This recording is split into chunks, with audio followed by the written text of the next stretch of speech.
Samantala, aprobado na ang 30 hanggang 35 pesos na dagdag sa minimum daily wage ng mga manggagawa sa Region 1. Para sa detalye, may live report si Russell Simorio. Russell? Chris, tila maagang regalo para sa mga manggagawa. Ito ang inaprubahan na wage increase. Epektibo sa November 6, magiging 435 pesos na ang minimum na sahod ng mga manggagawa dito sa Region 1.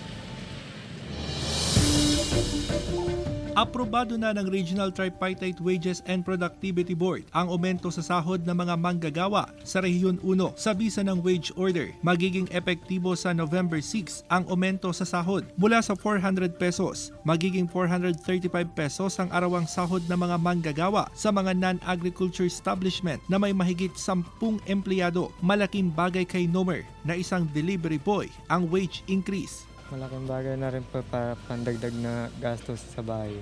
Kasi mataas ng mga bilihin. 402 pesos per day naman ang magiging minimum na sahod ng mga nasa non-agriculture establishment na hindi bababa sa 10 ang bilang ng mga empleyado. Pag may dagdag sahod mo, mas maganda para medyo dagdag sa budget.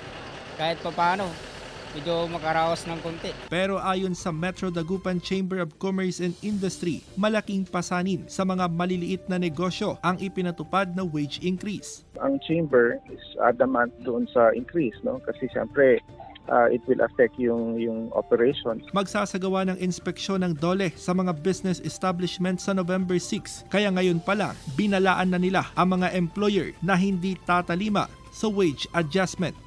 According to labor code, pag hindi sila nag-comply, may penalty siya. I think it's 125,000.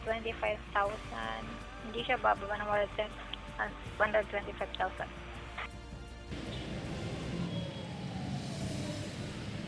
Chris, bago ay naprobahan itong wage increase, kaliwat kanan din na public consultation at public hearing kasama ang mga labor group at mga employers ang inorganisa ng Regional Tripartite Wages and Productivity Board.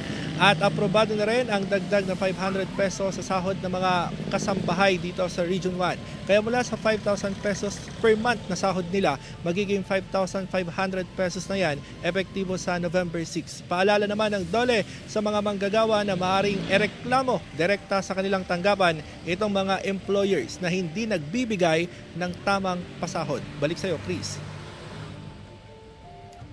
Maraming salamat, Russell Simorio.